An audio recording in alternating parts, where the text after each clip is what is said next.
Okay. Hi, everybody. Welcome to another episode, another exciting episode, if the lead-in conversation was any clue, to Ektron office hours. We tend to talk about technical topics, but this is a little bit higher level overview of redesign and rebranding for your Ektron website, and we may go into a bit of marketing speak there, but it's all good, relevant stuff. If you have any questions about this topic or any Ektron-related topic, feel free to reach out on the Twitters using the EktronOH hashtag for Ektron Office Hours. And with that, Daniel, I'll let you introduce yourself first. Yeah, good afternoon. Thank you, James. Good afternoon, everybody. My name is Dan McGarry. I am the primary architect and programmer at Avantes Web Solutions. And I've been working with the Ektron framework for probably about 8 or 9 years at this point. Yeah, definitely a lot of projects under your belt. Yep. And Jay. I'm Jay Burling. I'm the Director of Web Applications at Hendrix College. We've been using Ektron for about 9 years too. Probably less projects, but one long project. So. And one long project that is going through a redesign, which is very opportune. That was very nice. Yeah, very serendipitous for the timing of this episode. And I did not know that your nickname was Eyebrows. I didn't see you change that lower third. I try to keep it original. So yeah. Draw attention to the features. Jay Eyebrows Burling. Yeah. All right, so let's dive right in. So, Jay, when we were, and for those who aren't participants in on office hours, we typically have about 20 minutes of conversation leading up to going live. That we always wish we recorded. Yeah, sometimes we wish we would record, and I'm going to take us back to the beginning of some of that conversation. Jay, let's talk about some of your redesign efforts that you're going through right now. Sure. Well, so this is I think it's our third or fourth major redesign that we've done since we've been on Ektron, and we've kind of got to the point now where I feel like we understand the technical gist of it, and we'll get into that a little bit later, but I think the most important part that I really have found through all of these redesigns is to start the planning not from a technical aspect. So start the planning of your website with an analysis of what your website's doing now, with marketing tools, and marketing people, because they're good at those things. Figure out what you're doing well and what you're not doing well, specifically related to a set of goals that your institution wants to achieve. There's not much that can be said for a site that has 37 main goals, except for the fact that it's confusing and schizophrenic. You want to have a fewer number of things that you're trying to achieve primarily so that your users aren't confused by your messaging. So for us, what we always try to start out with is our communications and marketing folks will sit down and do what they call like a creative work plan. Well, they'll take our marketing strategies that we've got for the institution as a whole and start trying to figure out exactly what we've achieved in our website at present and how things that we can do in the future to sort of bring that together to do better. And I've found, as the technical person involved in things like this, is the easiest thing that you can do is to let them dream big and not pigeonhole them at the beginning, not sell them they can't do something at first. Wait till later when you're in a quiet room and not in a committee and say, that's not going to ever happen, that's impossible. But it's a good idea, I like where your head's at. But the other thing, too, I found as the technical person is that you can sort of help them gauge and guide what they're trying to achieve to things that with your understanding of Ektron or the system itself, or really just internet technology as it goes, with things that you can achieve instead of letting them measure things that are weird, like whether someone read the page. You can help them try to gather how much time someone spent on the page, or click-throughs, or specific reactions to different things with multivariate testing and things like that.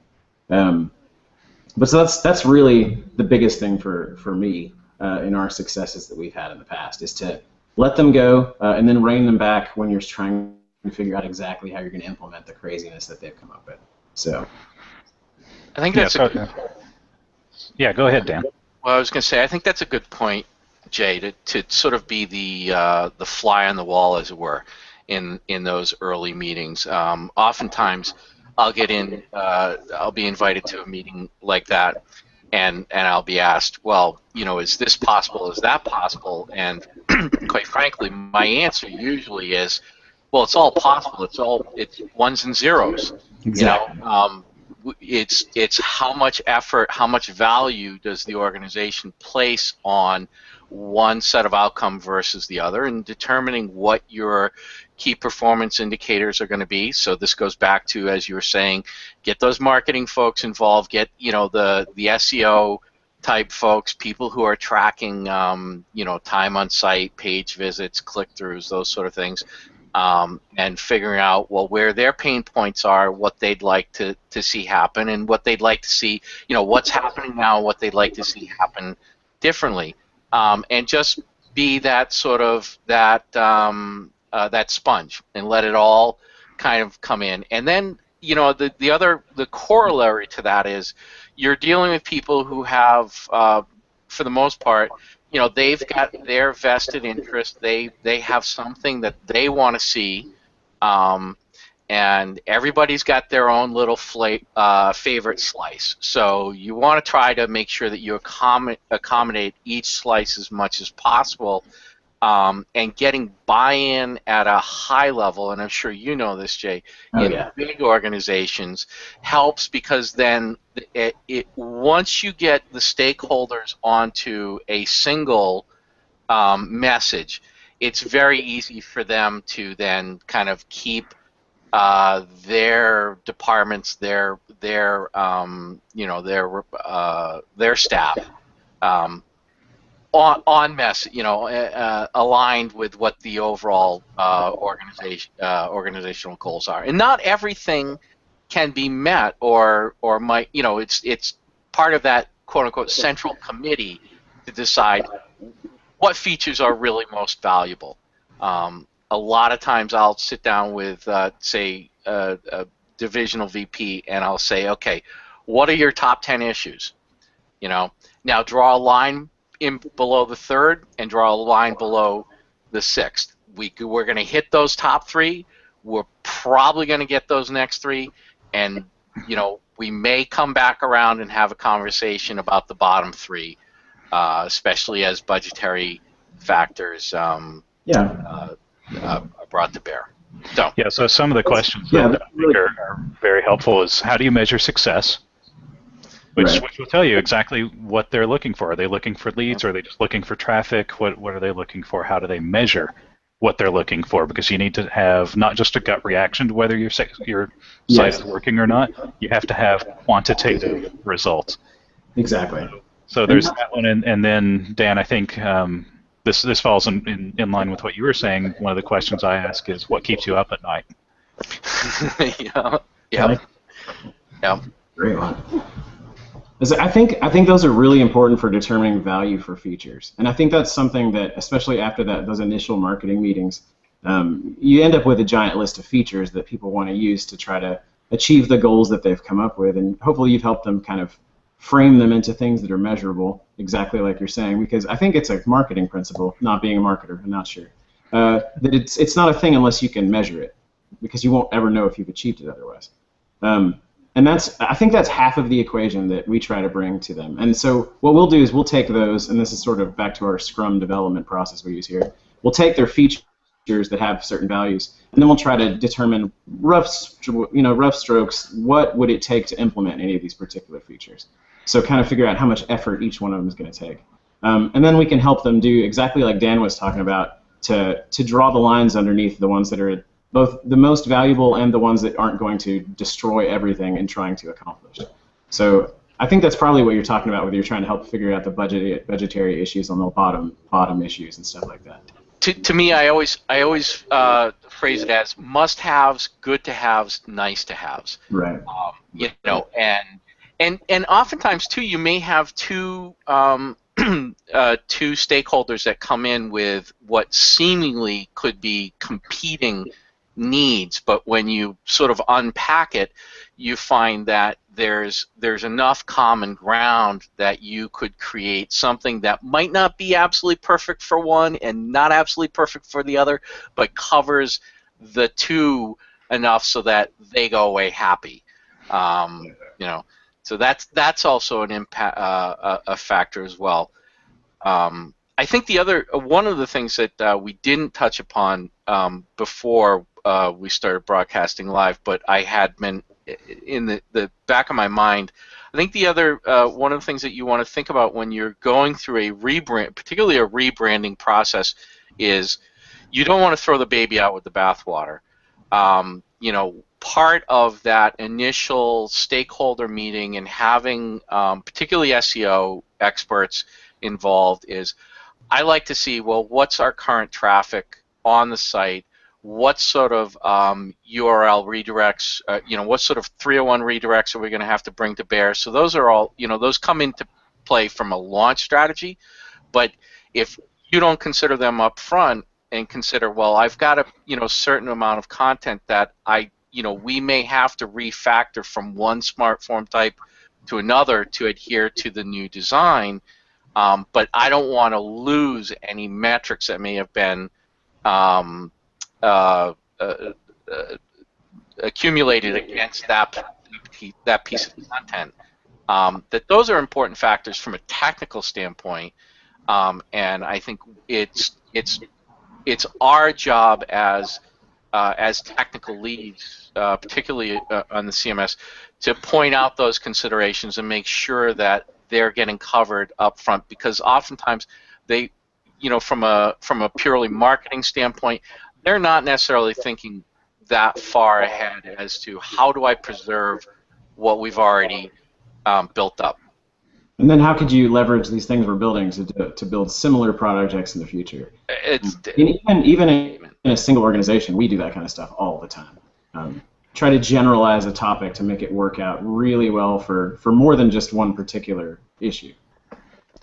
Well, you're going to have multiple applications. I mean, your website is just one of those applications, and it's nice to have the design be consistent across all of your user applications, internal and external, so that it's a consistent experience.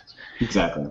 So Ken McAndrews posted a question to Twitter, and he's going to pull us into the technical side of the conversation. Getting a little bit of echo from Jay, I think. Is it me? Hold on, let me see if I can do something about that. The creaky door is just part of the house. Sorry. I thought it was your back as you bent over. You're kind of getting over. Yeah, that's fine. Yeah. So Ken's question, when looking at a redesign, is there a situation where you think your content organization needs redesigning as well? For example, reorganizing the work area inside the CMS. So Jay, I'm going to pose that to you. You're single organization. You obviously did some reorg when you adopted Ektron, but you've done a couple of redesigns since then. So in those subsequent redesigns, what have you noticed as far as the work area content? Well, I'm going to say something that Ken will probably not like, and I would say absolutely not. I don't think that would ever be part of a redesign I would ever try to tackle, because that is the biggest thing that I could do to cause the who moved my cheese problem in my institution. Especially since the organization of the work area is not terrifically important for the actual front end of the website. I just can't see the benefit to it. We have so much content, and reorganizing it would just be a freaking nightmare. I do think there is a lot to be said for probably not reorganizing, but pruning.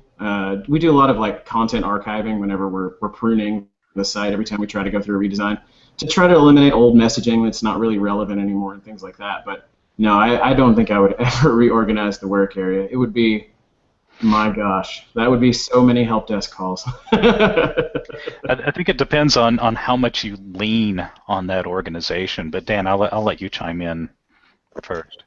I was going to say, I think, quite frankly, if you're cracking eggs, you might as well make an omelet. So it is that sort of moment where you can introduce a wholesale change to the back end.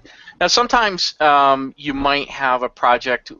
We went through this recently. I was working in conjunction with Experis on the City of Columbus, Ohio, where they had a multi-site solution They had 27 different sites, and they actively wanted to move away from that and create a single branding around the city and create departmental folder structures beneath that. So it was there was some movement of content, and I do think that Ektron, to their credit, has made it easier since like 8.0 to move content within the work area. So if you have a folder structure, if you have a work area IA, for lack of a better term, that doesn't work for your organization, it has gotten a lot easier to be able to make changes and not break everything.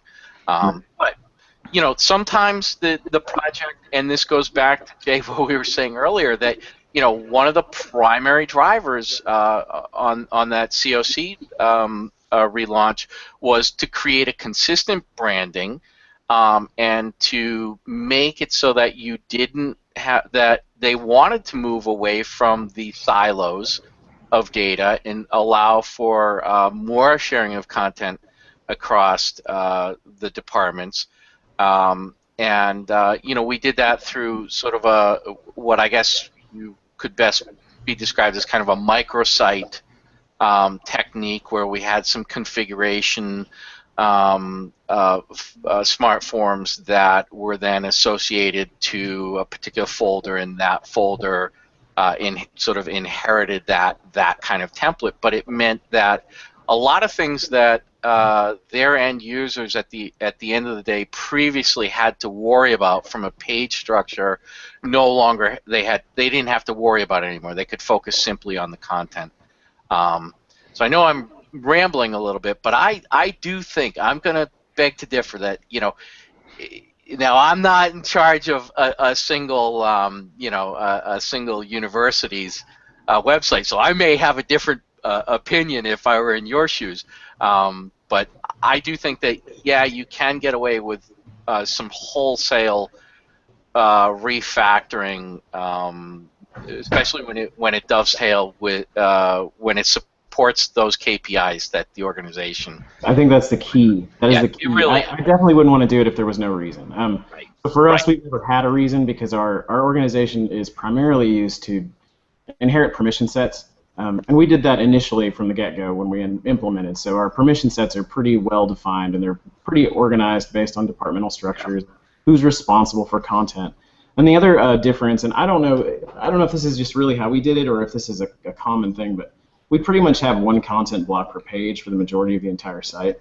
And so because of that, we've really tried to get people to consider the content solely on its own. And this kind of leads back into the technical bit of it. My general strategy for technologically redesigning the entire website is always to start at the master page level and then suck the content pieces in and just change everything around the content without actually touching the content. We do that through a lot of just generally good software design principles. Solid. Everyone should do solid for everything. And those are applicable, I think, even at the macro level. So we implemented things like some interfaces to define our content pages. So there's general things that content pages have, things like a title and body content and meta tagging and things like that are always going to be part of it no matter how we implement it. And so, you can pull it in, switch everything around, change a base class implementation, and as long as your interfaces match up, it'll all click back together, and your new master pages will fit on top of it and make it look completely different. So I'm going to jump in and say I do think that everything should center on the purpose of the website. Exactly. Once you define those business goals for the website, and there's actually a related question by Kenny Gutierrez. How successful have you been jettisoning, I'll get that word eventually, content based on analytics during a redesign? And I would say less based on analytics and more based on, does the content serve those business goals? Well, yeah, they could be tied together too, though. I think part of it would be, if your business goal is a measurement of, is this content actually driving people to where you're headed, then yeah, it could definitely be a useful use for that. But it's not solely based on analytics. It's based on analytics being an indicator that perhaps this content isn't meeting the goal and needs evaluation. And it may just simply mean that you need to rewrite that content or reimagine that content more than get rid of it. So I think it all depends on setting that business goal.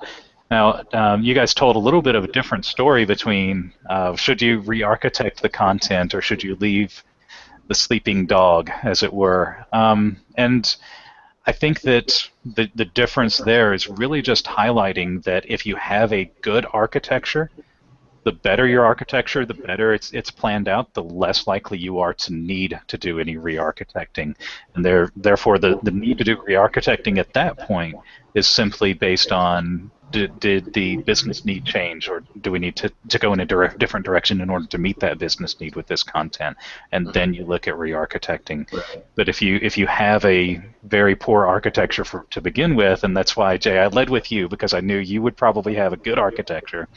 And Dan, where he's seen probably as many implementations as I have, if not more, we've seen the worst of the worst. God. Yeah. I do want to say one other thing too, and that is architecture of your work area is something that it doesn't have to be an all or nothing, all at once kind of deal. So I think the other part of it is we're constantly reworking our work area. We just don't do the whole thing at once. So in that sense, maybe I agree a little bit in that we do continually optimize how it's working in order to make it work for us better.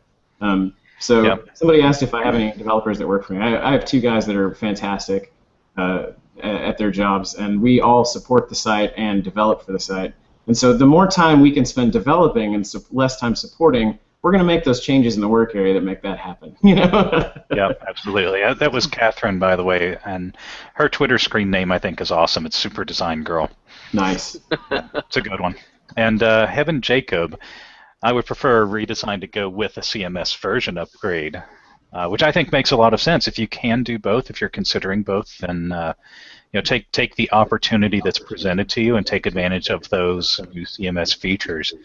And speaking of, as we introduce features in the CMS, the work area becomes a little less relevant with each release. It does. Because you can do more now within context editing than you could a long time ago. The more you use Page Builder, the more you use in-context editing and things like that, the authors are just interacting with the site itself and not having to go into the work area at all, reducing the need to deal with those kinds of architecture issues inside your folder structure. I would say I don't know that I would agree with Heaven on that, and that's just because we've had it happen one time where we did our major responsive redesign. We did with, maybe it was the one before that. We did something right with the release of 8.0, and I also made a bunch of changes to our code base at that time, and it hurt my heart a lot because I never knew exactly what was an upgrade bug that we hadn't re-implemented properly, and what was something that I had destroyed in my need for changing and optimizing.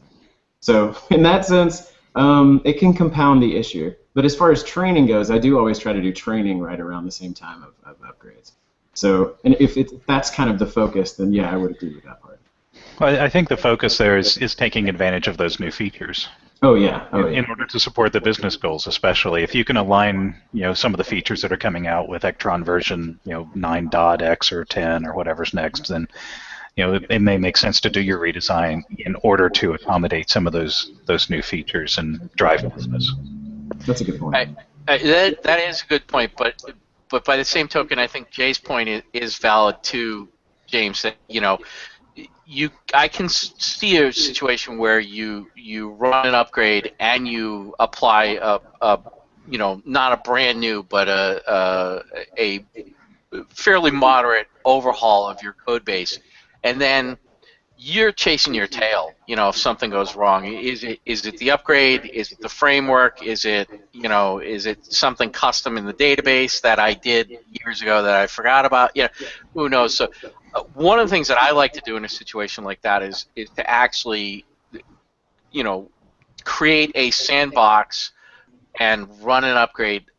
Don't touch anything else and make sure, are all my features working?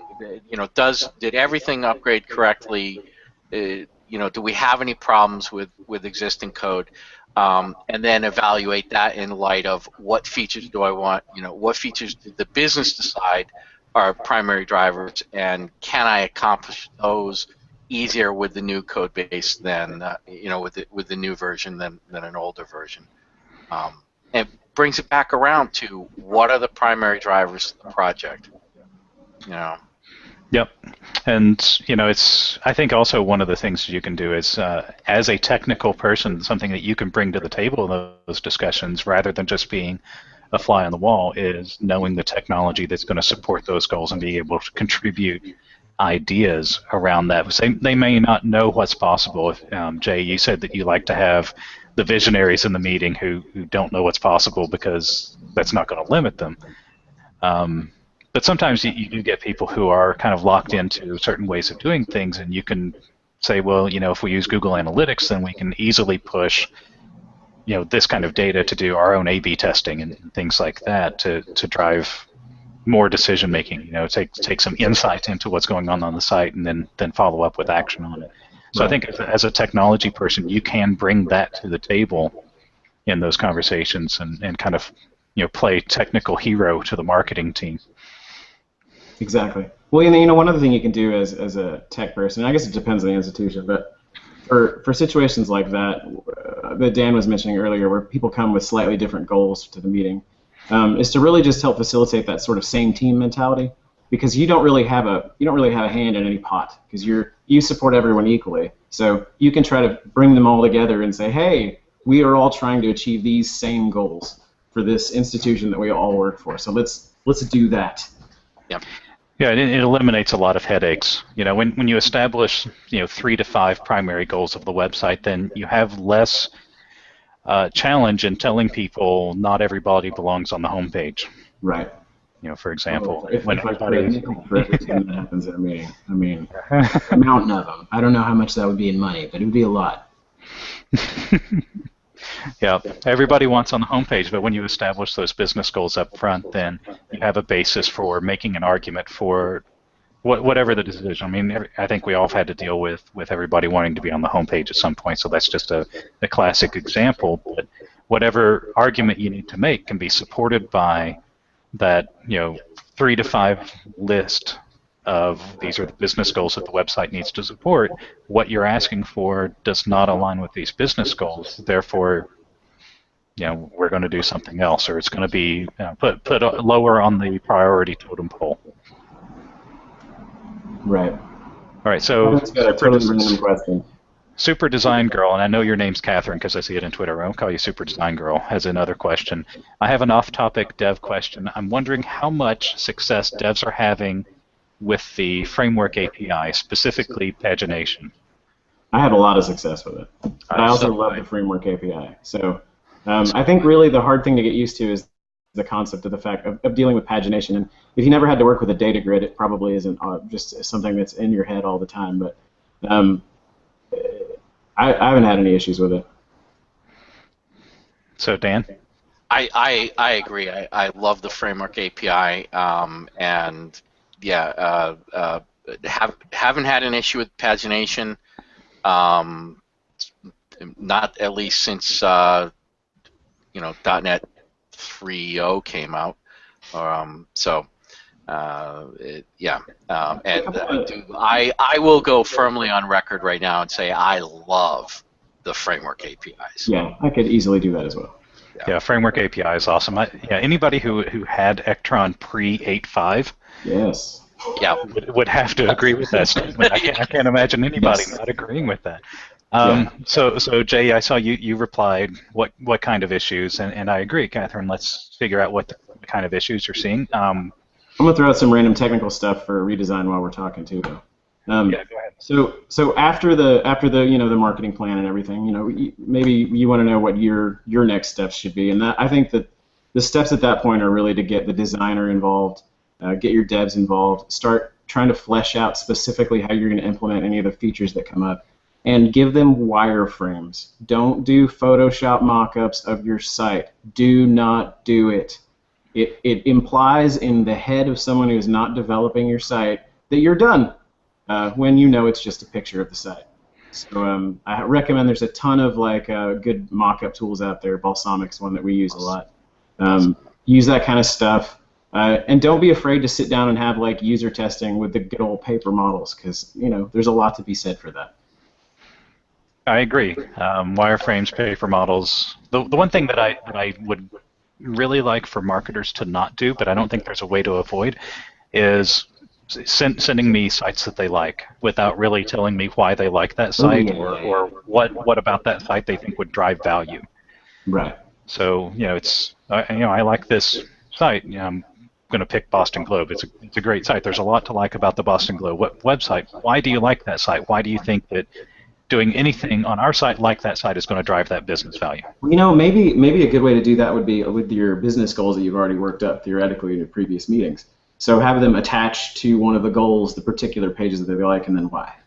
And maybe that'll help them frame their reason for liking it other than their gut reaction response to it. Yep. I've done almost the opposite of that, James. When I've gotten in those early discussion meetings, oftentimes I'll say, show me 3 websites that you like their main menu, their main navigation, or show me 3 websites where you don't like their main navigation, or pick out some kind of large aspect of a site and get 3 examples of ones that they like and 3 examples that they don't like, and get reasons why. Mm-hmm. So I think we're basically kind of speaking to the same thing. Don't just say, well, I like this website. It's like, oh, well, I like it too, but what exactly about it do you like, right, and why? Sort of unpack it a little bit. So that brings up one of my favorite business pet peeves that I have, and that is email versus phone calls and meetings. So something like that's definitely a meeting. That's where you want to talk about it and figure out, drill into it, and yep, maybe looking at the same page and not just, these are pages that we like, make it look like this. Yep. Right. Yep. Yeah, we don't need a flash intro page. And Right, no, we're not going to do that. That technology is no longer available. It's a good response. It is. Whether it's true or not, it's an excellent response. We do not purchase the license for the software. Oh, okay. For you guys, it's true. Make it happen. Much like Ektron has no permissioning for deletions. I don't know why, but users can't delete content. Isn't that amazing? It's been that way for a while now. Somebody should ask for that. Yeah, that's a good feature. I'll make sure that's a feature request. That's the first thing I take away. You don't get the access to delete stuff. You can archive it if you want. Yeah. Oh yeah. I don't even. It's not a thing that happens anymore. No one can delete anything. No. But I do that, and I also have an extension for logging anything that's deleted. What was deleted, what the content was, and who deleted it. Nice. So yeah, all of that gets put into some JSON files that go onto the server, so I can track it down. And so you can restore them later when you need to. Yeah, well, it's copy and paste and creates a new ID, but you can at least bring the content back. Exactly. All right, so we are a couple minutes over time. Thank you, everybody, for watching. Any last words, last bits of wisdom on redesign and rebranding? Dan, go. No, I think we've covered most of them. Get buy-in from your stakeholders, and onward and upward. Have fun. Right. And Jay? I've got 2, and it sounds like pithy wisdom, so I'm going to use it anyway. So when you're in the meetings, when you're in the long committee meetings to discuss these things, don't be afraid to say no, but also don't be afraid to say yes. So tell them when you think something is just ridiculous, but also tell them that you can probably do that even if you think it might be impossible. Because as a developer, there's no more fun than when you're actually stretching yourself. Period. Yep, I agree with that. And so with that, we'll sign off. Dan, you are on Twitter as Avantes Web, AVANTES Web. And Jay Burling is on Twitter as Jay Burling. I don't have a secret name. the gall of you to actually use your actual name. No. Anybody has any questions, even in between episodes, please reach out with the Ektron or the Ektron OH hashtag. We do watch those in between episodes, especially the Ektron hashtag. And make sure that you post out to the Developer Center forums for some help. Now, if I don't have the answer, I ask somebody on Twitter to respond, and Jay and Dan can probably attest to that. Yes. All right, so thank you guys, and we'll see you next week. All right, thanks a lot. Thank you.